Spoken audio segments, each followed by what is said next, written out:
What's up, guys? Kevin here, and I just did the math and realized I'm going into my 15th year of being an engineer, and I can still remember what it was like being 15 years old. So thinking of going through that much life just in the engineering space is completely crazy. I can't believe the time has flown so fast, but it made me want to make this video to kind of give a message to my former self, because when I was getting into engineering initially, I definitely didn't have the perspective I have now, and I didn't truly appreciate some of the feedback that I got from other engineers. So I'm hoping that this message makes it out to other people that are entering the workforce, jumping into corporate America, or whatever your discipline might be, to hopefully give you a little bit of an idea on how you can make the most of this moment so that you have the best success moving forward. So let's go ahead and talk about it. So if I were to talk to myself back then, the first thing I would say is take this time seriously. Even more so, I would say that you'll never have as much time as you have now. And at the time when I first entered the workforce, I was single, I had no kids. So I knew I had the whole world available to me, but I used most of that time to just hang out, kick it with friends and try to enjoy my time without really committing a lot of energy to work. And while that is something that's a lot more fun, I really didn't set myself up to be as successful as I wanted to be. Even though I had very lofty goals, I wasn't really being deliberate with my time. So for example, I knew I always wanted to get an advanced degree, maybe some advanced certifications. I wanted to be a people leader one day, but I felt like that would just kind of come. And in the meantime, I could just enjoy myself and try to make the most of the situation before the rest of life started coming at me fast. And what I really didn't consider is that while I do have time, that feeling is not unlimited. There's definitely going to be a time where it starts to feel more constrained, and it's just going to get tighter and tighter as I get older. Eventually, I got married. Eventually, I had kids. And at this point in life, everything's moving fast. Work, home, all of it is just a big whirlwind.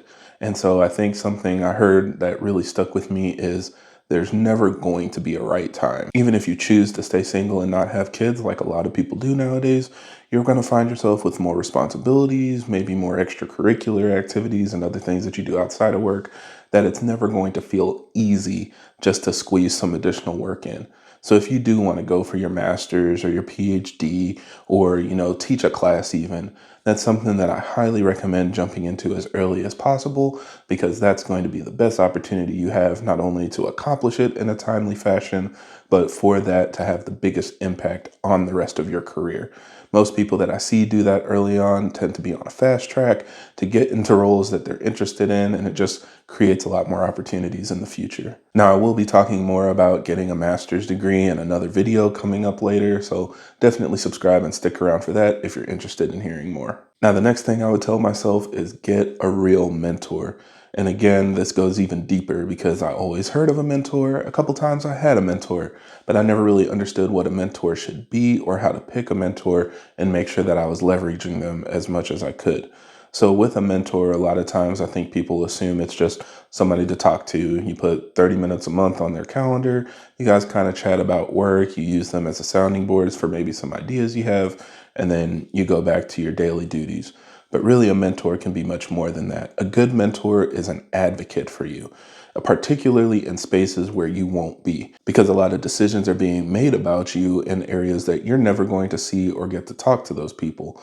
And you might assume that your work is going to speak for itself and everybody's going to put your name on the table, but that's not always happening. And it's good to have an advocate there that can start the discussion and make sure that you're always at the front of people's consideration when they're looking at different opportunities, jobs, projects, whatever it is you might be interested in. That's really somebody that can catapult your career in the direction you want to go without a lot of additional effort on your end. Also, making sure that somebody that's not necessarily in your chain of command is a priority. I like to work with somebody that has maybe worked where I am, but has moved on to other parts of the business. And that makes sure that they have good feedback and good awareness of what you're going through without necessarily being in your direct line of command to where sensitive materials could be a problem, or you don't feel like you can be completely honest because they might be working with the people that you're talking about. So finding a confidant that you can be completely open with is key here to making sure you get the most honest feedback. These are people that can can jump in and talk to your leadership and maybe get feedback for you, or just solicit feedback when you're not even thinking about it. So again, that's somebody that you want to have in your corner.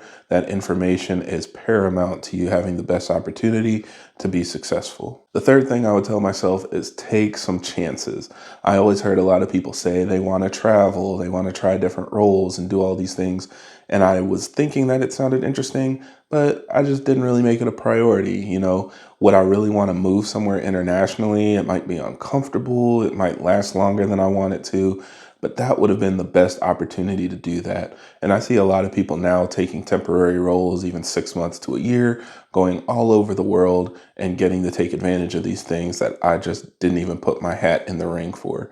And that's disappointing. I should have at least tried if that was something I was interested in. And now at this point in my life, it feels a lot less likely that that would make sense. But those opportunities give you a much better worldview. You see how things work. You meet a lot of new people. You get to spread your name across the map, and it just only has advantages, in my opinion. So I highly recommend trying to take some chances, maybe taking on some of those roles and projects that have been hanging out for a while and nobody's picking it up. That's something that you can run with and really exceed and make yourself stand out. Just a lot of things there. So take chances. If you're considering something, just try it.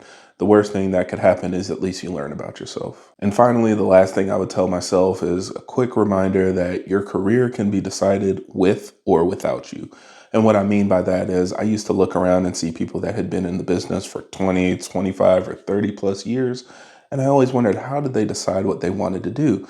We had all of these engineering experts and people that had such a big grounding in certain aspects of the business, but it didn't really make sense to me how they chose to specialize in plastics or metals manufacturing or supply chain or whatever it might be.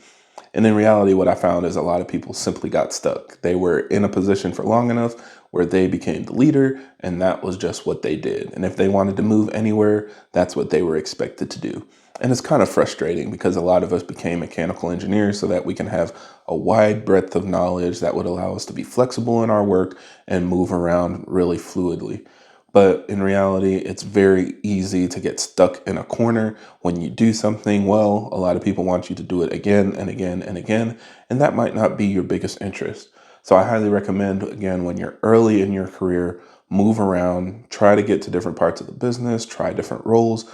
Thankfully, in my career, I was able to try out manufacturing, quality, new product launches. I got to move around a lot. Ended up in a position now where I'm focusing more on sustaining projects and existing devices. And I think the only thing I really wish I had done was more R&D work. I never really got an opportunity to dig into that like I wanted to, but I feel like I got well-rounded in most of my career to where I know what I want to do. So try to take those opportunities. I wouldn't stay in a role for more than 2 to 3 years if at all possible, so that you can try different things and really decide for yourself where you want to go. Otherwise, I guarantee somebody will make that decision for you. Now, I'll give myself even one more bonus tip, and that is find what drives you. And it's extremely cliche. I know I hate it when people ask, oh, why do you love work? Why do you love your company? It's something that gets pushed in your face so often you almost hate hearing it sometimes. But in reality, there are a lot of things that you love as an individual that you can bring to work and really showcase your experience and your enthusiasm. So for me, it's developing people. I like mentorship. I like presenting and training and just helping people be their best selves.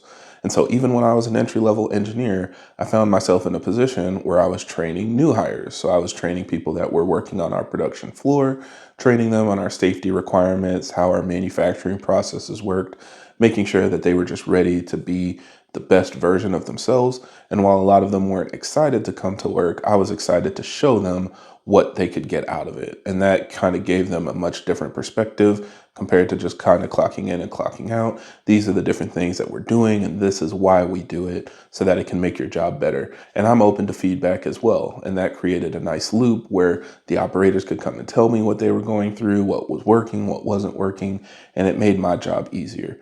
So it was something that I just found really satisfying, being able to connect with people. And even though I didn't have people that were reporting to me, I wasn't a manager or anything, I kind of was able to create that relationship with a lot of people in my business. So again, just think about what actually interests you. If it's people, technology, new initiatives, you want to be at the breaking edge of whatever's coming out.